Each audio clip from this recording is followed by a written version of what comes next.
सुधार मंत्री दिलीप जायसवाल पदभार संभालने के बाद से ही एक्शन में है। उन्होंने कहा कि कल विभाग के मामले को लेकर समीक्षा बैठक जो है वो जरूर उनकी तरफ से की जाएगी। लंबे वक्त से चल रहे हड़ताल की वजह से कई मामले जो हैं इस वक्त लंबित हैं और स्पेशल ड्राइव चलाकर इसे जल्द से जल्द पूरा किया जाएगा। अभी कल हमें बैठना है, फिर विभाग किस परिस्थिति में है, क्या क्या अभी काम करना है, कल हम उसकी समीक्षा करेंगे।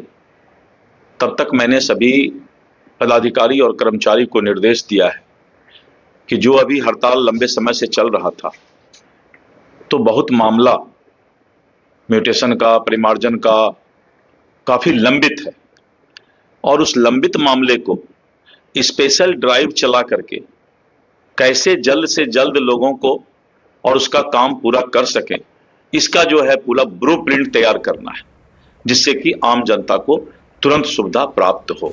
और बड़ी खबर रक्सौल से आ रही है, जहां नकली तंबाकू उत्पादों पर कार्रवाई की गई है। डीएस ग्रुप की शिकायत के बाद से पान मंडी में छापेमारी की गई और छापेमारी में नकली तंबाकू बरामद किया गया है। 663 पाउच, कई टीन और अन्य सामग्री इस दौरान बरामद हुई है। नोएडा से पहुंचे कंपनी अधिकारी ने जांच की और जांच में दुकानों पर बिक रहे उत्पाद नकली पाए गए हैं। प्रशिक्षु आईपीएस हेमंत कुमार सिंह के निर्देश के बाद ये कार्रवाई होती है और कारोबारी विनय कुमार को हिरासत में लिया गया है। ये वो बरामदगी है जैसे इस वक्त आप अपने टीवी स्क्रीन पर देख पा रहे होंगे। पूछताछ जारी है। नकली सामान सप्लाई नेटवर्क को फिलहाल खंगालने में पुलिस जुट गई है।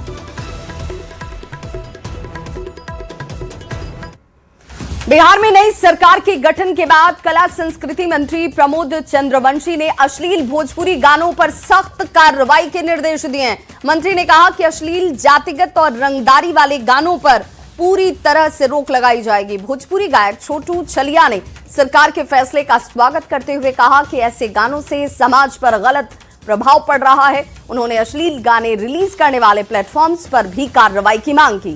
कलाकारों ने समाज हित में पारिवारिक और संस्कारी गीतों को बढ़ावा देने की अपील की है। एकदम घातक है समाज के लिए। सबसे बड़ी बात है कि मंत्री जी को इस पे ध्यान देना चाहिए कि अभी के डेट में कोई अश्लील गाने नहीं बज रहे हैं। अभी कौन सा गाना बज रहा है, वो मंत्री बने हुए हैं और खास करके बिहार के रहने वाले हैं प्रमोद महाजन जी, तो उनको प्रमोद चंद्रवंशी जी से मैं निवेदन करूंगा कि अश्लील गाने नहीं बज रहे हैं। आप बढ़िया से इसको गहन से एक बार सोचिए क्या बज रहा है। अब इसको दोषी एक आदमी थोड़ी ही जिम्मेदार होता है, इसमें सभी आदमी दोषी, सुनने वाले, बजाने वाले, गाने वाले, इसको रिलीज करने वाले। पहले अपने आप में परिवर्तन करना पड़ेगा, उसके बाद। आप मानते हैं कि इससे समाज में जो फैल रहा है? बिल्कुल भी लगातार जातिगत गाना आ रहा है। ये नहीं है कि केवल एक सिंगर गा रहे हैं, सारा के सारा सिंगर लोग जातिगत गाना गा रहा है, जातिवाद कर रहा है लोग। आप एक उंगली नहीं उठा सकते हैं कि एक ही सिंगर जातिवाद कर रहा है, पूरा इंडस्ट्री का सिंगर जातिवाद कर रहा है। तो इस पर रोक लगाने की जरूरत है। हाँ बिल्कुल है, हम रोक लगना चाहिए। और आइए अब आपको कला संस्कृति मंत्री प्रमोद चंद्रवंशी का वो बयान सुनवाते हैं जिसमें उन्होंने अश्लील और फूहड़ गानों को समाप्त करने की बात कही है। पूरा देखेंगे तो सबसे पहला मैंने कहा कि अश्लील गाने जो बजते हैं, कुछ लोग ऐसे हैं जो इसको प्रमोट करते हैं, उसको हम समाप्त करेंगे, रोकेंगे। बिहार खास करके कला और संस्कृति के क्षेत्र में बहुत ही समृद्ध रहा। बीच के क्रम में कुछ ऐसे लोग जो अश्लील गाना और फूहड़ गाने जो बजा करके समाज में जो उन्होंने दूषित किया है, उसको सबसे पहला हम ठीक करेंगे, समाप्त किया जाएगा। अश्लील गाने उसको ठीक करेंगे। अभी तुरंत कह दें कि ऐसा करेंगे नहीं, उसको ठीक करेंगे, क्योंकि कला और संस्कृति ऐसा चीज है जो लोगों को एक मनोवैज्ञानिक दृष्टिकोण से भी मन को ठीक रखता है। तो कला संस्कृति ऐसा नहीं है कि हम ऐसे गाना गाएं जिसके कारण किसी का मन खराब हो। खबर मोतिहारी से, जहां बापूधाम रेलवे स्टेशन के पास आरपीएफ और चाइल्ड हेल्पलाइन ने मानव तस्करी के खिलाफ बड़ी कार्रवाई करते हुए 21 नाबालिग बच्चों का रेस्क्यू किया है। एक व्यक्ति को इस दौरान हिरासत में लिया गया। आरपीएफ ने एफआईआर दर्ज करते हुए नाबालिग बच्चों से जब बातचीत की तो ये जानकारी मिली कि सभी नाबालिग बच्चों को मोतिहारी के चांदमारी होटल में रखा गया था और उन्हें पढ़ने के नाम पर ले जाया गया। उनको भागलपुर ले जाने की तैयार थी। वहीं बच्चों को ले जाने वाले शख्स फोन्सिस क्रिस्पोटा रांची का रहने वाला बताया गया है। सभी बच्चे आदिवासी समाज से ही ताल्लुक रखते हैं। किसी भी बच्चे के पास कोई पहचान पत्र नहीं पाया गया। वैसी स्थिति में चाइल्ड हेल्पलाइन को बच्चा सौंपा गया है और जीआरपी इस मामले की जांच में जुटी है। उम्मीद जाहिर की जा रही है कि आदिवासी समाज से आने वाले नाबालिग बच्चों को संभवतः धर्म परिवर्तन करने के मकसद से भागलपुर ले जाने की तैयारी थी। है और आरपीएफ है, वो लोग 21 बच्चों को रेस्क्यू किया था और अभी तक के लिए हमें दिया है। आगे की कार्रवाई के लिए अनुसंधान किया जा रहा है। क्या मामला है? बच्चे को रेस्क्यू आखिर क्यों किया गया है? कोई शिकायत वगैरह मिली थी या बच्चे की तस्करी की जा रही थी? वो तो अनुसंधान में आएगा। उन लोग जैसे आरोप लगा रहे हैं कि बच्चे हॉस्टल में रहते थे और उसको बिना लाइसेंस के हॉस्टल में रख करके और उसको पढ़ाने का काम कर रहे थे।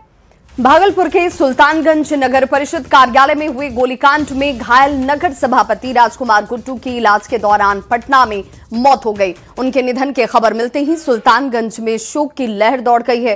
पार्थिव शरीर पैतृक आवास पहुंचने पर लोगों की भारी भीड़ उमड़ पड़ी। कड़ी सुरक्षा व्यवस्था के बीच उत्तर वाहिनी गंगा घाट पर उनका अंतिम संस्कार किया गया। अंतिम दर्शन के दौरान लोगों ने नम आंखों से उन्हें विदाई दी। स्थानीय लोगों ने राजकुमार गुट्टू की प्रतिमा स्थापित करने की मांग की है।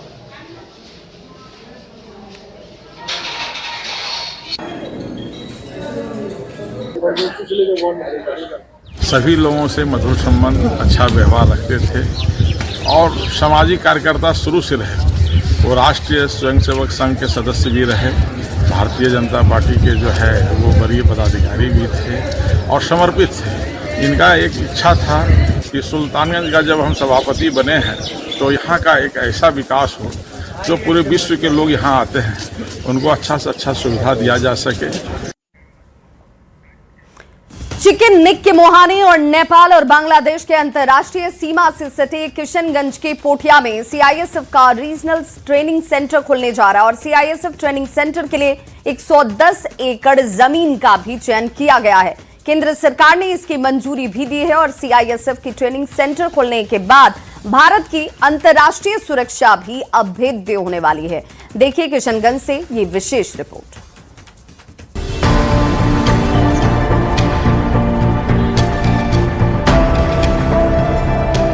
ये तस्वीरें हैं किशनगंज जिले के पोठिया प्रखंड की। नेपाल और बांग्लादेश के बॉर्डर से सटे इस इलाके में अभी तो खेती बाड़ी हो रही है, दूर दूर तक खेतों में वीरानी पसरी है। लेकिन जल्द ये पूरा इलाका विकास की नई इबारत लिखने वाला है, क्योंकि केंद्र सरकार यहाँ सीआईएसएफ का ट्रेनिंग सेंटर खोलने जा रही है। महानंदा नदी के किनारे 110 एकड़ की जमीन पर सीआईएसएफ सेंटर बनाने के प्रस्ताव को मंजूरी मिल चुकी है। पश्चिम बंगाल की चौहद्दी से घिरा किशनगंज और किशनगंज का यह पोठिया प्रखंड है। तस्वीर दरअसल पोठिया प्रखंड का है और बता दें कि इसी जमीन पर जो है 110 एकड़ जमीन है और इसी जमीन पर जो है सीआईएसएफ का रीजनल ट्रेनिंग सेंटर खुलने जा रहा है। सीआईएसएफ के ट्रेनिंग सेंटर के लिए जो विभागीय निर्देशानुसार करीब पोठिया अंचल अंतर्गत बुढ़नई पंचायत है, उसके तहत उसके अंतर्गत करीब 110 एकड़ 110.12 एकड़ भूमि को चिन्हित किया गया है और उसका प्रपोजल भी हम लोगों ने अपने स्तर से भेज दिया है। पश्चिम बंगाल की चौहद्दी से घिरा पोठिया, जहां एक तरफ नेपाल की खुली सीमा लगती है, वहीं बांग्लादेश का बॉर्डर भी यहां से काफी नजदीक है। इस इलाके में सीआईएसएफ ट्रेनिंग सेंटर खुलने से न सिर्फ इलाके का विकास होगा, भारत की आंतरिक सुरक्षा भी मजबूत होने वाली है। ये क्षेत्र अंतर्राष्ट्रीय देश बांग्लादेश और देश के अंदर बंगाल और एक चिकन नेक है बंगाल में सिलीगुड़ी के पास, जबकि सबर्टिव एक्टिविटीज बहुत प्रेशर कर रहा है। उसके सुरक्षा को देखते हुए, सामरिक दृष्टि को देखते हुए बहुत आवश्यक है सीआईएसएफ का। सीआईएसएफ ट्रेनिंग सेंटर खुलने की सुगबुगाहट से ही किशनगंज के लोग उत्साहित हैं। पोठिया में सीआईएसएफ के क्षेत्रीय प्रशिक्षण केंद्र खोलने के फैसले पर यहाँ के लोग पीएम मोदी और गृह मंत्री अमित शाह को दिल से धन्यवाद भी दे रहे हैं। हम लोगों ने सुना कि यहाँ 110 एकड़ में जो CISF का जो ट्रेनिंग सेंटर है, जो से सुना तब से ही जो मन में जो है एक तरह का उत्साह का माहौल या यहाँ के लोगों में दिखाई देता है। इसके लिए हम गृह मंत्री माननीय अमित शाह जी, हमारे माननीय यशस्वी प्रधानमंत्री मोदी जी को अंतर्मन कोटि कोटि आभार व्यक्त करते हैं। अच्छी बात है ट्रेनिंग सेंटर, जैसे कि अगर ट्रेनिंग सेंटर खुलता है जो हमारे ये बंगाल बॉर्डर है, ठीक है, और यहाँ से बगल में चीन वगैरह जो भी है, तो यहाँ पे अगर ये ट्रेनिंग सेंटर खुलता है तो यहाँ पे सुरक्षा का व्यवस्था अच्छा रहेगा। पोठिया में खुलने वाले CISF का रीजनल ट्रेनिंग सेंटर क्यों अहम है? ये इलाका नेपाल और बांग्लादेश की अंतर्राष्ट्रीय सीमा से जुड़ा है। ट्रेनिंग सेंटर से भारत की आंतरिक सुरक्षा मजबूत होगी। सिलीगुड़ी के समीप चिकन नेक है, जिससे पूरा नॉर्थ ईस्ट जुड़ता है। चिकन नेक पर भारत विरोधियों की नापाक नजर है। चिकन नेक को अभेद बनाने के लिए ये बड़ा फैसला है। एयरपोर्ट रेलवे लाइन की सुरक्षा के लिए ये सटीक जगह है। किशनगंज के पोठिया में CISF का रीजनल सेंटर खुलने के बाद पूरे इलाके की तस्वीर बदल जाएगी। न्यूज़ 18 के लिए किशनगंज से सतीश कुमार की रिपोर्ट। और अब बात पटना की, तो DDU से झाझा तक तीसरी और चौथी रेल लाइन बिछाने की तैयारी इस वक्त तेज हो गई है। रेलवे ने करीब 17,000 करोड़ रुपए की लागत वाली परियोजना के DPR को तैयार कर रेलवे बोर्ड को भेज दिया है। मंजूरी मिलते ही निर्माण कार्य शुरू होगा और लगभग 400 किलोमीटर लंबे इस प्रोजेक्ट में DDU से क्यूल तक तीसरी और चौथी लाइन, जबकि क्यूल से झाझा तक तीसरी लाइन बिछाई जाएगी। निर्माण कार्य को तेजी से पूरा करने के लिए परियोजना को कई छोटे रेलखंडों में बांटा गया है। पंडित दीनदयाल उपाध्याय, न्योरा, उसके अलावा जो है झाझा क्यूल रूट लाइन पे नई रेल लाइन जो है वो बिछाने को लेकर के DPR तैयार किया गया है। और रेलवे से जो जानकारी मिली है इसके मुताबिक नई रेल लाइन की मंजूरी के लिए रेलवे बोर्ड को भेज दिया गया है। और बताते चलें कि रेलवे द्वारा जो क्यूल से झाझा तक तीसरी रेल लाइन का DPR तैयार किया गया है और मंजूरी के लिए रेल बोर्ड को भेजा गया है। वहीं जो है मंजूरी मिलने के बाद निर्माण कार्य की प्रक्रिया जो है वो शुरू की जाएगी। इसके अलावा हम बात करें पंडित दीनदयाल उपाध्याय से दानापुर तक तीसरी और चौथी लाइन का निर्माण होगा। इसके अलावा पटना से फतुहा तक तीसरी रेल लाइन का निर्माण होगा। और इधर हम बात करें नेवरा जो डुमरी दनियामा के रास्ते फतुहा तक चौथी रेल लाइन बिछेगी। फतुहा से क्यूल तक, जैसा हमने पहले बताया कि तीसरी और चौथी लाइन का निर्माण होने को लेकर के DPR तैयार करके रेलवे बोर्ड को भेजा गया है। क्यूल से झाझा के बीच तीसरी रेल लाइन का जो है वो निर्माण किया जाएगा। और बताते चले कि रेलवे से जो जानकारी मिली है उसके मुताबिक DDU से झाझा के बीच 17,000 करोड़ से लगभग 400 किलोमीटर में तीसरी और चौथी रेल लाइन का निर्माण किया जाना है। इससे DDU से क्यूल तक तीसरी और चौथी रेल लाइन जो है वो बिछेगी, जबकि क्यूल से झाझा तक सिर्फ तीसरी लाइन का निर्माण किया जाना है। परियोजना को कई हिस्सों में बांटा गया है। इसमें रेलवे बोर्ड द्वारा जो है चरणबद्ध तरीके से मंजूरी दी जा रही है।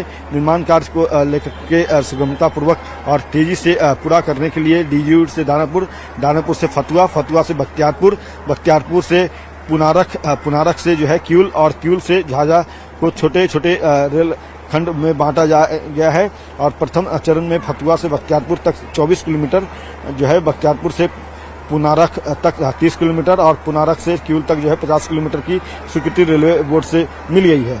तो बताते चले कि रेल की जो है वो संख्या बढ़ रही है, लगातार रेलवे यात्रियों की संख्या बढ़ रही है और इस कारण से रेल लाइन भी जो है उसे बढ़ाया जाए, इसको लेकर के निर्णय लिया गया और फिर DPR तैयार करके रेलवे बोर्ड को भेजा गया। उसमें से कुछ जो रेल रूट पे नई रेल लाइन बिछाने को लेकर के मंजूरी स्वीकृति जो है वो मिल गई है और जल्द ही निर्माण कार्य जो है वो शुरू किया जाएगा।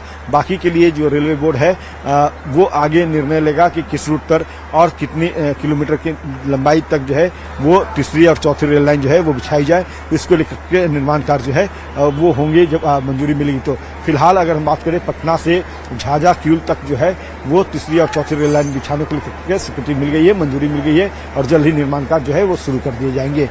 कैमरा पर्सन दीपक के साथ अमित कुमार, न्यूज़ 18 पटना।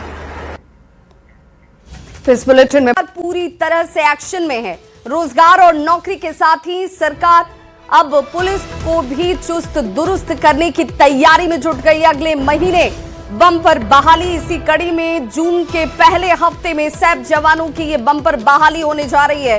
15,821 पदों पर सैप की बहाली होगी और इसे लेकर पुलिस महकमे ने पूरी तैयारी कर ली है। इस बहाली में पूर्व सैनिकों को भी मौका हासिल होगा। दानापुर कैंट से 1 से 6 जून तक प्रमंडलवार रैलियां आयोजित हैं और इस बहाली में शामिल होने के लिए बिहार का निवासी होना अनिवार्य है। तो पूर्व सैनिकों को जो है वो बहाली होनी है और इसकी प्रक्रिया जो है वो 1 जून से शुरू होगी। बताते ये चलें कि 1 जून से बिहार में जो है सब जवानों की बहाली जो है वो शुरू होगी और इसकी पूरी प्रक्रिया जो है वो निर्धारित कर दिया गया है। इसका एसओपी जो है वो तैयार कर लिया गया है। बताते चलें कि पूर्व सैनिकों के साथ सेवानिवृत्त और सैनिक बल का भी जो है वो चयन होगा और ये चयन की प्रक्रिया जो है वो 1 जून से शुरू होगी। विशेष सहायक पुलिस यानी कि सैप को अनुबंध पर जो है बहाली की प्रक्रिया जो है वो किया जाएगा और इन पदों के लिए पूर्व सैनिकों के साथ ही पहली बार केंद्रीय सशस्त्र पुलिस बलों के सेवानिवृत्त और सैनिकों बलों के भी मौका जो है वो दिया जाएगा। और इसको लेकर के बिहार पुलिस ने भर्ती को लेकर के दानापुर कैंट के सेना रोजगार कल्याण संगठन को नोडल इकाई बनाया है। साथ ही भर्ती का कैलेंडर भी जो है वो जारी कर दिया है। दानापुर कैंट में 1 से 6 जून तक जो है प्रमंडलवार रैलियां होंगी जिसमें भर्ती के इच्छुक सेवानिवृत्त सैन्य और अर्धसैनिक बलों के जवान जो हैं वो शामिल हो सकेंगे। और यह रैली जो है वो सुबह 6:30 बजे से लेकर के शुरू होगी जो शाम 4 बजे तक आयोजित की जाएगी।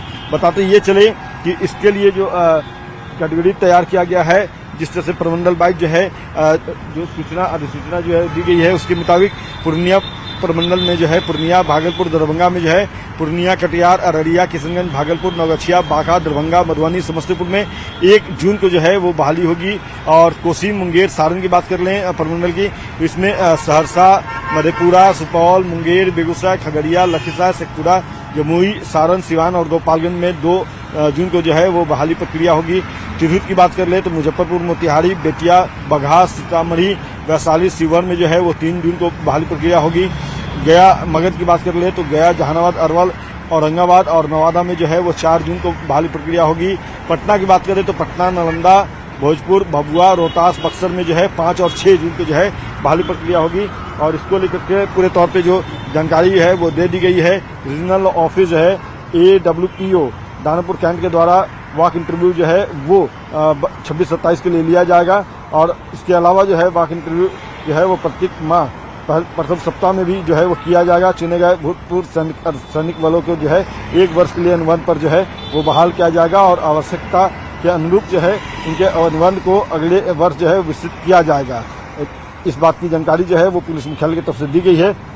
बताते चलें कि जो कोटिवार आरक्षण जो है वो लागू किए गए हैं इसके लिए जैसा हमने पहले बताया कि 15,821 जो है 7 जवानों की बहाली होगी। इसमें अत्यंत पिछड़ा वर्ग जो है 2,936, अनुसूचित जाति वर्ग जो है 2,688, पिछड़ा वर्ग जो है 1,525, पिछड़ा वर्ग की महिला जो है उनके लिए 510 और कोटा रखा गया है। अनुसूचित जनजाति के लिए 163 रखा गया है। आर्थिक रूप से कमजोर वर्ग के लिए 1582 रखा गया है।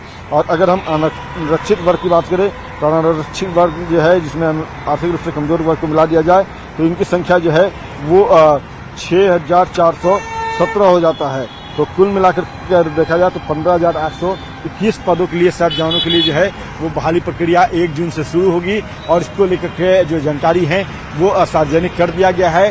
न्यूज़ 18 भी आप तमाम जो दर्शक हैं उनको बता रहा है कि अगर आप सेवानिवृत्त जो है वो अर्धसैनिक बल से जुड़े हुए जवान रहे हों या पारामिलिट्री फोर्स के रहे हों, CAPF के रहे हों तो आप इस मौके का लाभ उठा सकते हैं और अपने राज्य में जो सेवा है सुरक्षा की उसमें अपना योगदान दे सकते हैं। कैमरा पर्सन दीपक के साथ अमित कुमार, न्यूज़ 18 पटना।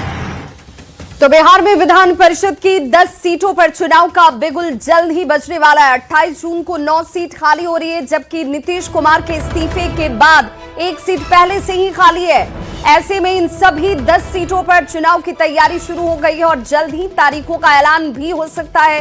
ये माना जा रहा है कि मई के आखिरी हफ्ते में चुनाव की तारीख का ऐलान होगा और 28 जून से पहले सभी 10 सीट पर MLC का चुनाव कराया जाएगा। तो ये बड़ी खबर इस वक्त सामने आती हुई। JDU से निशांत कुमार उम्मीदवार होंगे विधान परिषद का चुनाव बहुत जल्द और इसके तारीखों की घोषणा भी जल्द ही, जिसमें RLM से दीपक प्रकाश भी उम्मीदवार होंगे। और अब आपको बताते हैं कि 28 जून को खाली हो रही सीट किस पार्टी की और किस नेता की है। तो सबसे ज्यादा जेडीयू कोटे की जो सीटें हैं उन सीटों को जरा समझिए। जेडीयू से 4 सीटें, गुलाम गौस, मुकुंद वर्मा, विष्णु सैनी और भगवान सिंह कुशवाहा। इसके अलावा बीजेपी की तरफ से 2 सीटें खाली हो रही हैं, जिसमें सम्राट चौधरी की सीट है और संजय मयूख की सीट है। आरजेडी से भी 2 सीट जो है वो खाली हो रही है, मोहम्मद फारूक और सुनील कुमार सिंह। तो 10 सीट पर एमएलसी के चुनाव होने वाले, जिसके तारीख की घोषणा बहुत जल्द होगी। कांग्रेस से भी 1 सीट है समीर कुमार सिंह की, और 28 जून को ये सीट जो है वो खाली हो रही है। और ऐसे में देखिए, पहले से खाली सीट नीतीश कुमार बतौर मुख्यमंत्री जब वो थे और उसके बाद जब उन्होंने उससे त्यागपत्र दिया, तो उसके बाद ये सीट 30 मार्च को ही खाली हो गई और ये भी एक सीट शामिल है जिस पर चयन होना है। तो ये जेडीयू की एक सीट नीतीश कुमार की जो खाली हुई है। और ऐसे में ये तमाम जो सीटें हम आपको जानकारी के तौर पर दे रहे हैं, ये 10 सीटों का योग बनता है और इस पर बहुत जल्द चुनाव होने वाला है, जिस पर तारीख की घोषणा होगी।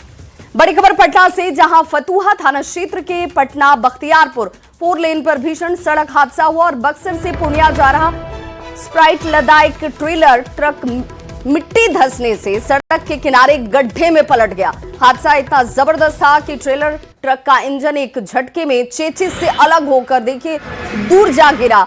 वहीं हादसे में ट्रेलर ट्रक का ड्राइवर केबिन में ही फंस गया। 4 लेन पर हुए इस हादसे के बाद स्थानीय लोग यहां इकट्ठा हुए और लोगों ने पुलिस की मदद से काफी मशक्कत के बाद केबिन में फंसे हुए ड्राइवर को सकुशल केबिन से बाहर निकाला। घटना घट गया भैया, पूर्णिया के माल था और गाड़ी हम साइड में लगाए। 1-2 अपना यहाँ पे ड्राइवर भाई थे, सोचे कि चाय वो पी के उनके साथ भेंट करके चलते हैं। और जब तक चक्का जो है कि किनारे हो गया, किनारे होने की वजह से गाड़ी धीरे धीरे पलटी हो गई। क्या नाम है आपका? मृत्युंजय गिरी। कहाँ से गाड़ी आ रही थी? बक्सर से आ रही है। और जाना कहाँ था? पूर्णिया बिहार। इसमें क्या लोड था? स्प्राइट